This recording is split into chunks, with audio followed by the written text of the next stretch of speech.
Ok. Partiendo de la identidad, tenemos la pregunta uno, que es, miren, esto es sobre la pandemia, igual está un poquito desactualizado, pero mantengo estas preguntas igual para que entiendan los movimientos que tienen los mercados según ciertos efectos externos o según las situaciones de mercado o las decisiones que tome el Banco Central con las tasas de interés, por ejemplo. Entonces aquí tenemos, la reciente pandemia encontró al país con sus cuentas fiscales sanas, pero tras su paso, la deuda pública subió hasta niveles no vistos desde hace 30 años. Sumado a esto, la creciente inflación mundial y la incertidumbre política local ha hecho que los analistas pronostiquen un panorama poco auspicioso para Chile en los próximos 5 años. Inflación y crecimiento anual en torno al 5 y 2% respectivamente hasta fines del 2027, y tasas de interés de 200 puntos basis más altas que en los últimos 20 años. Dado este panorama, identifique dos industrias, ahí se dan múltiples ejemplos de industrias, que usted considere que se verán positiva y negativamente afectadas frente a este panorama en mayor medida. En su respuesta, refiérase a la sensibilidad de sus ventas, apalancamiento operacional y financiero de las dos industrias escogidas. Bueno, ante el escenario estamos teniendo que primero va a haber una mayor inflación, y entonces quiero que identifiquen los efectos que tiene una mayor inflación para la empresa. En este caso tenemos que a mayor inflación aumentan los costos productivos, es decir, los costos operacionales de la empresa van a aumentar. Si aumentan los costos de los insumos de los productos que se venden, esto reduce el margen operacional. Y por lo tanto, al reducir el margen operacional, vamos a tener proyectos que puedan dejar de ser rentables sobre la inversión que se haga de la empresa. Y esto nos va a llevar a una menor inversión. De otra forma de verlo sobre la parte de los consumidores también, si existe una mayor inflación, tenemos una menor capacidad de consumo de las personas porque su dinero va a tener menor poder adquisitivo, van a poder comprar menos cosas que las que compraban antes. Por lo tanto, los bienes que más se van a ver afectados en este caso van a ser los bienes de lujo y el entretenimiento. Porque, por ejemplo, los bienes básicos, a pesar de que sean más costosos ahora y tal vez no se cambien de marca o algo por el estilo, los bienes básicos igual se van a seguir consumiendo. Energía se sigue consumiendo, combustible se sigue consumiendo. Por lo tanto, aquí se ven afectados los bienes de consumo de entretenimiento, o sea, el entretenimiento y el lujo, ya sean restaurantes, cine, hotelería. Y esto nos lleva a un menor consumo de dichos bienes. Eh, lo otro que tenemos, un menor crecimiento, si tenemos un escenario negativo para el futuro, esto también desincentiva la inversión, ya que se espera un menor consumo y esto va a generar un menor requerimiento de infraestructura, activos fijos, maquinaria y capacidad productiva, ya que vamos a esperar tal vez a que se mejoren las situaciones antes de que se mejore la situación antes de hacer inversiones para aumentar nuestra capacidad productiva, ya que no va a haber tanto consumo. Por el parte de las tasas de interés, tenemos que si aumentan las tasas de interés, también aumenta el costo de la nueva deuda. Las nuevas colocaciones van a ser más caras, por lo tanto se encarece la inversión de capital. Si iba a realizar un proyecto y tenía que financiarme con un 5% en mejor escenario y ahora las tasas subieron a 7%, va a ser mucho más costoso el costo de la deuda. Por lo tanto, esto me puede llevar a que proyectos que anteriormente hubieran sido rentables ya no sean rentables por el costo financiero que van a tener. Por otra parte, también tenemos con mayores tasas, obviamente todos los créditos de las personas que puedan tomar, ya sean créditos hipotecarios, por ejemplo, se van a encarecer. Por lo tanto, también debiese bajar la demanda por parte de las personas sobre crédito hipotecario y créditos de consumo en general, para cambiar el auto o hacer algún arreglo en sus viviendas. Entonces esto también nos reduce la inversión inmobiliaria, tanto de que ya, como dije, por parte de las inmobiliarias o bienes de infraestructura, sus costos de la inversión va a ser mayor y además también va a ser mayor el costo de las personas que puedan consumir estos bienes, ya sean las casas. Por lo tanto, va a haber una menor demanda inmobiliaria y por ello también debiese bajar la inversión inmobiliaria. Ahora, el otro efecto que tenemos es que ya que aumentaron las tasas de interés, la deuda que ya estaba emitida va a caer su valor de mercado. En el balance contable de las compañías que ya tenían deuda, eh, esta se va a reducir de valor. El fair value va a decaer, ya que actualmente existen mayores tasas. Entonces, esto va a mejorar el balance de las empresas que tienen calzadas sus deudas de largo plazo con activos de largo plazo. Este es como el efecto positivo que pueden tener para las compañías que ya tenían emitida deuda de largo plazo en específico. Entonces, aquí no di el ejemplo de la industria, pero de hecho los casos que nos estaban dando eran servicios básicos, combustibles, energía, bienes de consumo masivo, bienes de capital, construcción, entretenimiento. Entonces, bajo este escenario, las empresas que se pudieran ver beneficiadas, fuera del efecto contable que tenga el fair value de su deuda, van a ser las empresas de servicios básicos, combustible y energía, y bienes de consumo masivo. Ya que, como les dije, a pesar de que la gente puede intentar consumir menos, son bienes obligatorios de consumo. Por lo tanto, igual van a seguir operando. Es decir, por ejemplo, los supermercados, un ejemplo, Cencosud, no se vio demasiado afectado su valor de bolsa durante la pandemia, ya que su principal fuerte era el supermercado, cosa que no le pasó a Falabella, que por ejemplo era su core business, era el retail. Por lo tanto, bajaban los bienes, bajaba la compra de los bienes del retail, ya sea ropa. Lo mismo tenemos el efecto que tuvo sobre los restaurantes o hotelería. Entonces, esto va a beneficiar a las empresas que sean eh, contracíclicas, por decirlo, que no se vea afectado sus ingresos según la situación económica que haya. En cambio, que las empresas cíclicas, ya sea bienes de consumo, o sea, bienes de entretenimiento y de lujo, aerolíneas también, por ejemplo, sí se van a ver perjudicadas ante este nuevo escenario. ¿Tienen alguna pregunta con esto?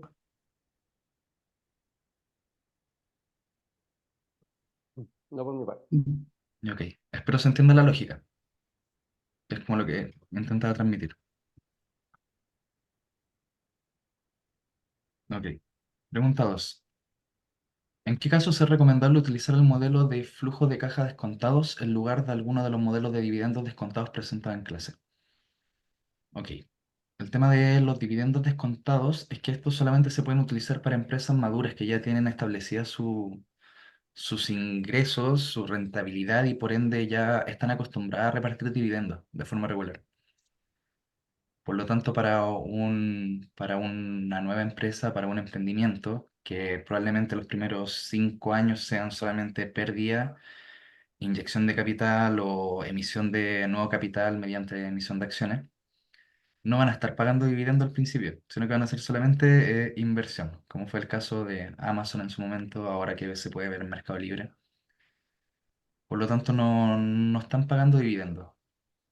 Por lo tanto, no podemos usar el modelo de dividendos descontados para valorizarlas. Entonces, el modelo de los flujos de caja descontado es útil para todo tipo de empresas. En este caso lo podemos utilizar para empresas jóvenes, empresas ya establecidas, ya que se utiliza la utilidad después de impuestos, aunque fueran pérdidas.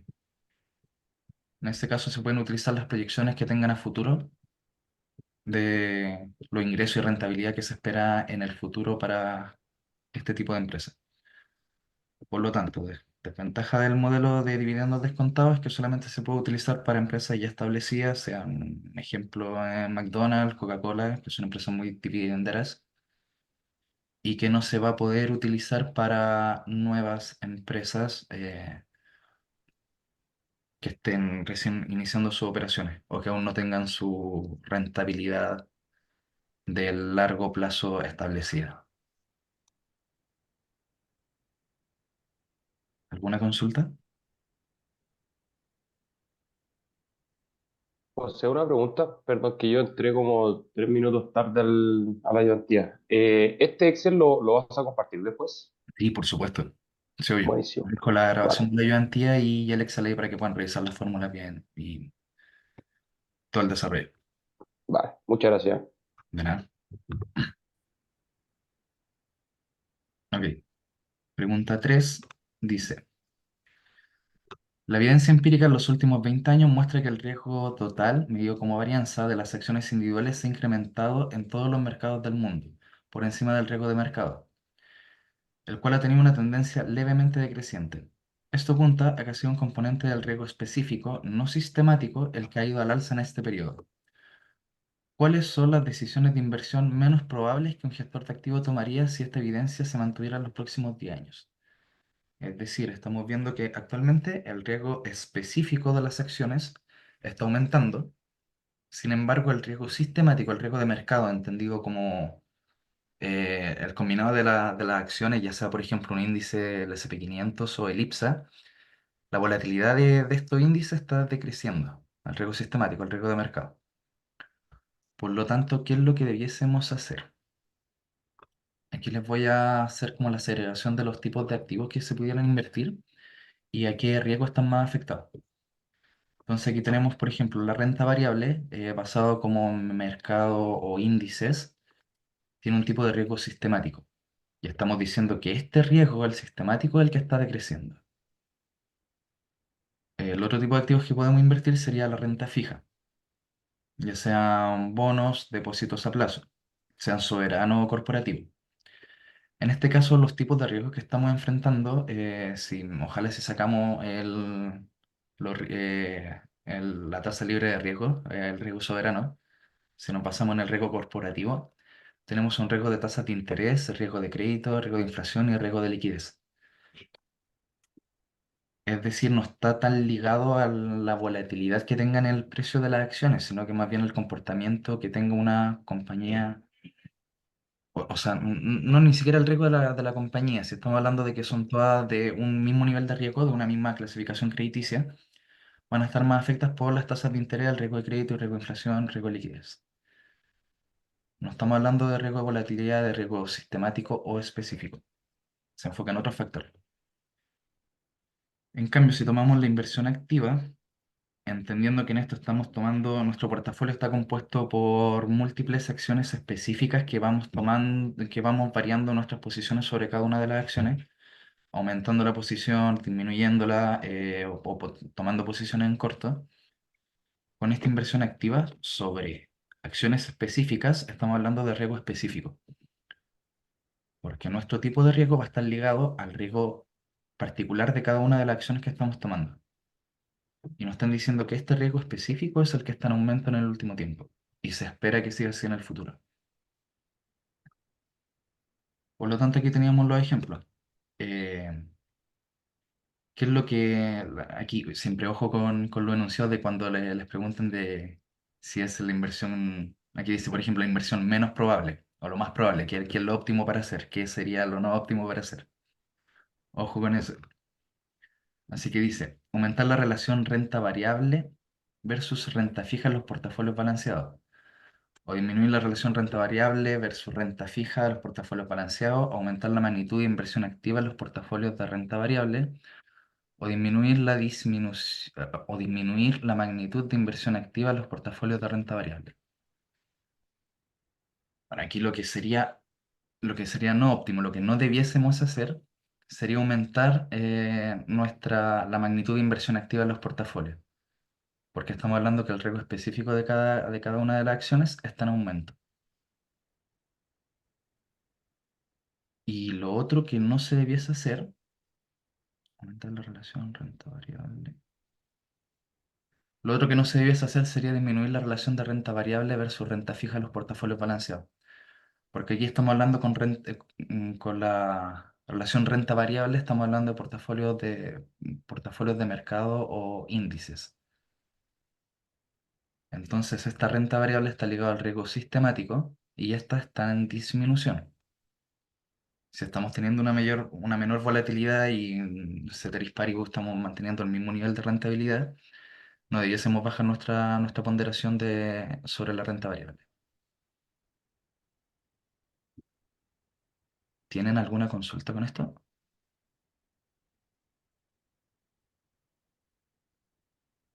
Yo no. Ok, súper. Seguimos.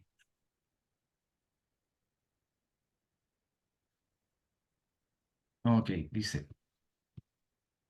considera el resultado de las regresiones de exceso de retorno de dos acciones, A y B.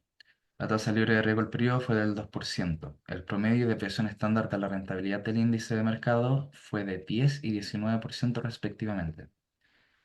El desempeño es medido usando una regresión lineal aplicada sobre el exceso de retorno de un índice de mercado. Y aquí nos dan los datos, entonces tenemos la acción A y la acción B. Eh, y nos piden, calcule para cada acción su alfa, ratio de información, ratio de Sharpe y ratio de trading. Ok, aquí yo me pasé los datos a una tabla. Esto siempre les recomendaba el tratar de anotar todos los datos numéricos que tienen para mantener el orden de sus cálculos y por último teniéndolos probablemente vayan recordando las fórmulas que debiesen aplicar. Entonces ahí mantengo los mismos datos en la tabla, la libre de riesgo nos dijeron que era 2%, retorno de mercado 10% y la volatilidad de mercado, de la desviación estándar, 19%. La rentabilidad del índice fue signo de mercado, sí, sí, y desviación estándar de mercado fue 19%. Ya entonces, el exceso de retorno lo vamos a utilizar usando el modelo de Camp, básicamente, y nos están mostrando cómo aplicamos el modelo de Camp según la estimación del modelo. Entonces aquí tomamos que es uno,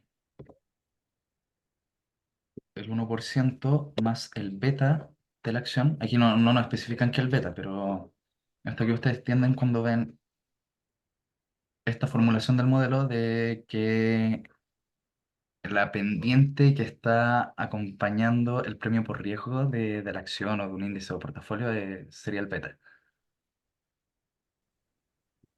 Entonces, el exceso de retorno era el 1% más el beta del 1,2 por el premio por riesgo, que sería el retorno de mercado menos la libre de riesgo. Y tenemos entonces que la acción A tiene un exceso de retorno del 10,6% y que para la acción B va a ser lo mismo, lo que nos está dando el modelo, el 2% más el 0,8 que tiene de beta por el premio por riesgo, que era retorno de mercado 10 menos libre de riesgo 2%. Y ahí tenemos el 8,4. De los beta de cada una de las acciones, como le dije, se saca de la estimación de la regresión lineal que nos está aplicando el modelo. Y entonces para aplicar el alfa, también lo sacamos de la estimación de la regresión lineal. Nos están diciendo que el alfa de la acción A sería el 1%, el retorno sobre el retorno de mercado que está teniendo. En el caso de la acción B sería el 2%. Entonces aquí ya tenemos el exceso de retorno, beta y alfa de cada una de la acción A y de la acción B. Aquí les dejo algunos comentarios que, no sé, que el alfa que mide la rentabilidad adicional que se obtiene, que obtiene una determinada cesta de valores con respecto a su índice de referencia. Ok, aquí para calcular el information ratio, que era el otro que nos estaban pidiendo, yo aquí les dejo dos métodos que hay para calcularlos. En este caso, que nos están dando los valores de la regresión lineal, el R2, solamente podemos aplicar un método, que es el que lo incluye en su cálculo. De todas maneras, le dejé la fórmula por si es que tuvieran otra fórmula, otra forma en que les pregunten por este modelo que no nos estén dando el R2. Entonces acá vamos a aplicar la fórmula para cada uno de los casos. Tenemos que para la acción A, va a ser el alfa del 1% partido en la raíz del sigma de la acción A, el sigma del exceso retorno,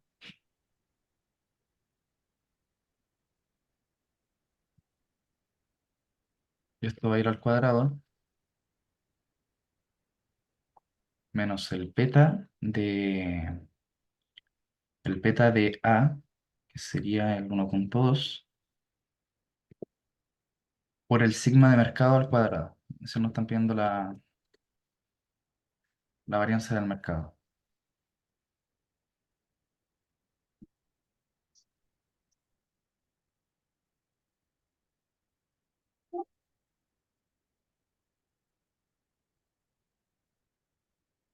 No me digas. El neto normal, no sé.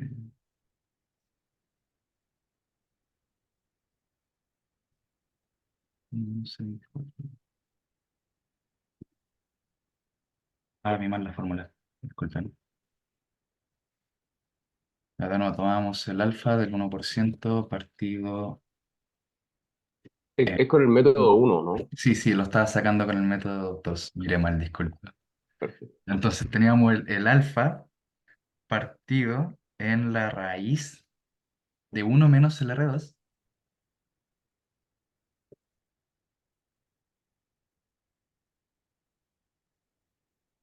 de uno menos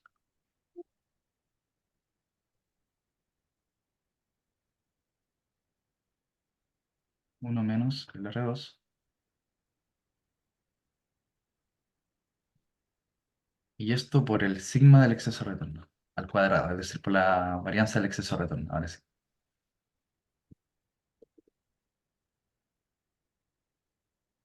Ay, ¿por qué no me dio? Es que en vez de poner por, pusiste elevado al sigma cuadrado. Ah, ya sí, me faltó un paréntesis acá para agarrarlo, para agarrar todo. ¿No? Ahí sí. Sí. Y entonces estábamos usando el método uno en este caso, el que se aplica. Así que se los dejo destacados. Y vamos a hacer lo mismo para la acción B, que vamos a tomar el alfa de la acción B, partido en la raíz de uno menos el R2,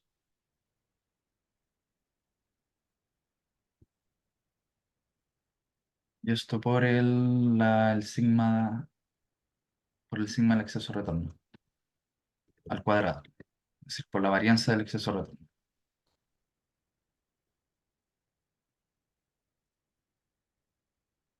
Ujú.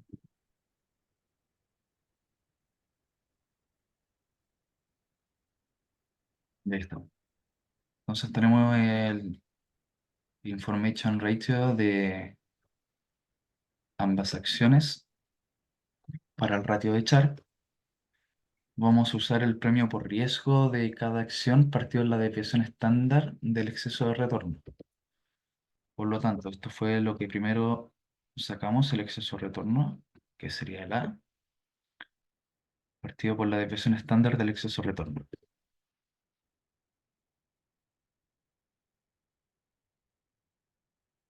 Y lo mismo aplicamos para B. Aquí, de nuevo, pongan ojo en el tema de los decimales que les va pidiendo el profe, que lo especifica al principio de la prueba, para que no les vayan a variar demasiado los resultados y utilicen los decimales que les dan. Y para el ratio de trainer tenemos que es el premio por riesgo de la acción partido por el beta.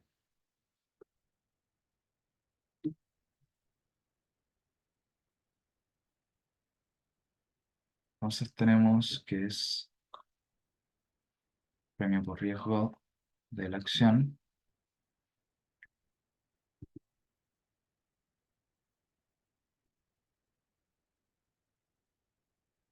premio por riesgo de la acción partido por su beta. Y lo mismo para cada uno de los casos, para cada una de las acciones.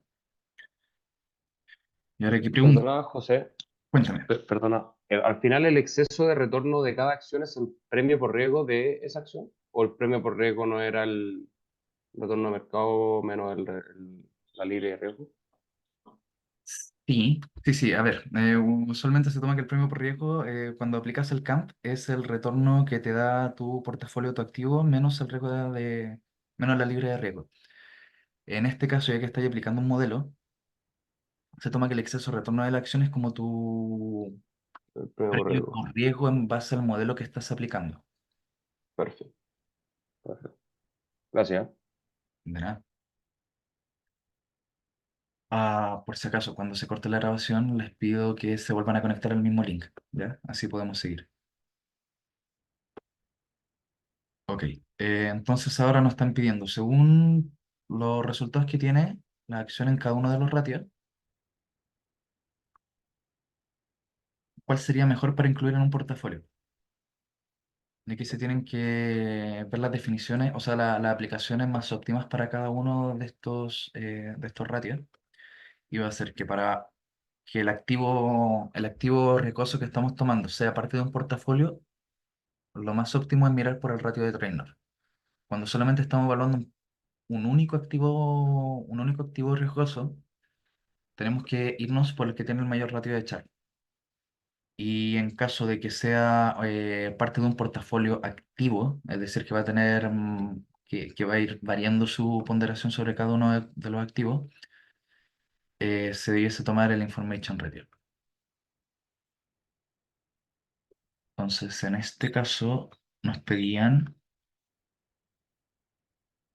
para ser incluida en un portafolio junto a activos de otra clase de activos, bonos, acciones, etcétera.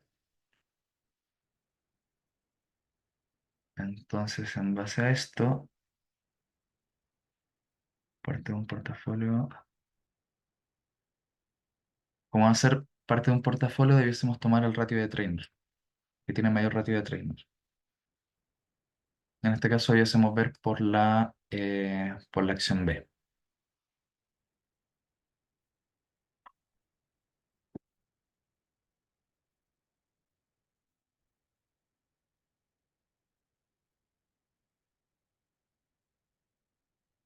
¿Tienen alguna duda con esta pregunta? Sí, yo tengo uno. Cuéntame. En todos los otros radios también va a ser siempre el mayor, es el mejor. Eh, claro, según la aplicación que estés buscando, el que tenga el mayor ratio sería el mejor. Por ejemplo, si estuviéramos buscando por activo individual, debiésemos tomar el que tiene el mayor ratio de chat. Y en este caso sería la acción A. Ya, buenísimo. O sea, siempre los mayores. Claro, el que tiene el mayor ratio, sí, sí, sí. A mayor ratio es como mejor su aplicación en ese ratio. Ya, gracias. ¿Alguna otra duda?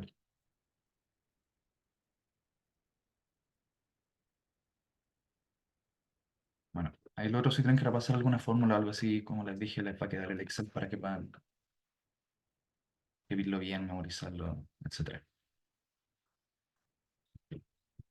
Segunda pregunta, o sea, quinta pregunta. Expliquen qué consiste y qué uso puede dar una AGF al modelo de Trainor Black.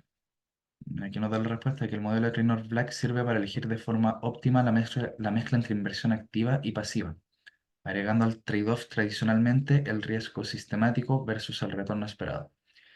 El trade-off entre retorno anormal versus riesgo específico que tenga el portafolio.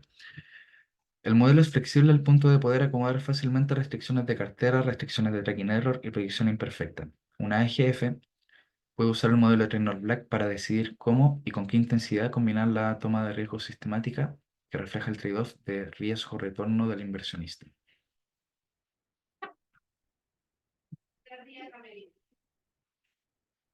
¿Tienen dudas con la aplicación de Trainor Black?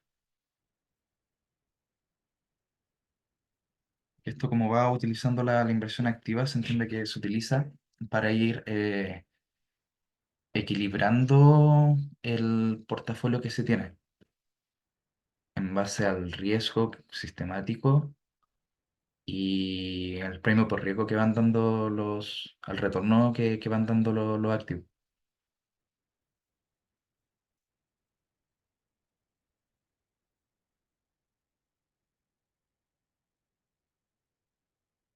Ok. Siguiente pregunta.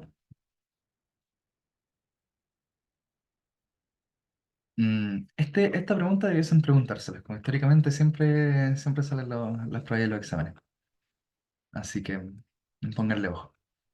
Dice, en la reciente premiación de los premios Salmón 2021, uno de los fondos balanceados de la AGF, Administradora General de Fondos de Crédito Capital, obtuvo el primer lugar de entre los más de 20 fondos mutuos del mismo segmento.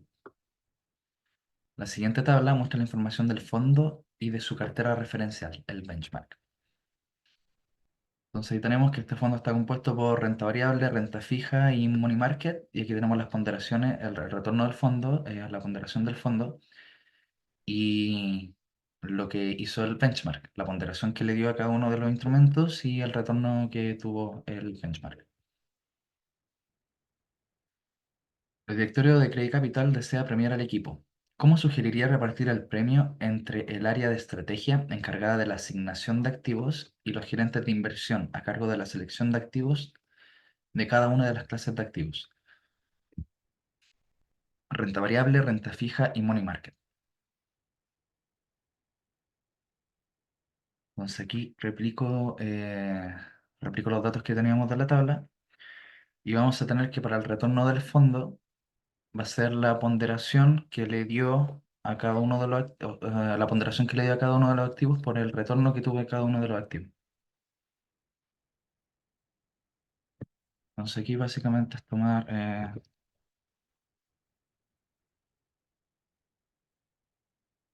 las ponderaciones por los retornos. Y eso nos da que el retorno del fondo entonces fue del 9,72%. Renta variable del 14% por la ponderación del 0,65 y así sucesivamente. Para el retorno del benchmark, hacemos lo mismo, pero con la ponderación que tuvo el benchmark y el retorno que obtuvo el benchmark.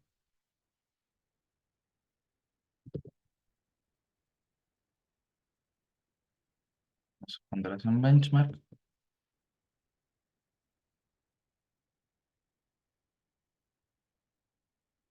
ponderación benchmark por retorno benchmark. Nos da el 7,95%. Entonces, para el retorno que tuvo el fondo en comparación al benchmark, simplemente es tomar el retorno del fondo versus el retorno del benchmark. Y eso nos da que tuvimos un retorno por sobre nuestra índice referencial del 1,77%. Siempre que esto sea positivo, quiere decir que nos fue mejor que el benchmark y si es negativo, que nos fue peor. Por lo tanto, acá nos van a preguntar entonces, ¿cuál fue el aporte de este retorno excepcional, cuál fue el aporte que tuvo la asignación de activos y la selección de activos? Para la asignación de activos, nos da que tuvo un aporte del 5,25%. Y lo que estamos tomando, el F, el D, estamos haciendo la diferencia de la ponderación que hizo nuestro fondo versus lo que hizo el benchmark por el retorno que tuvo el benchmark.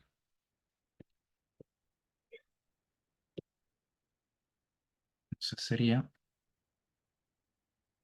ponderación del fondo menos ponderación del benchmark por el retorno que tuvo el benchmark, así con cada una.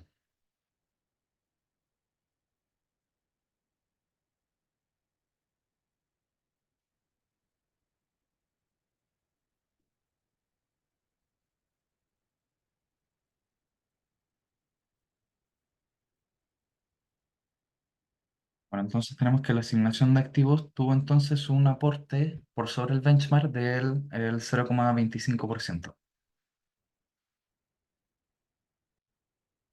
Y que para el aporte de la selección de activos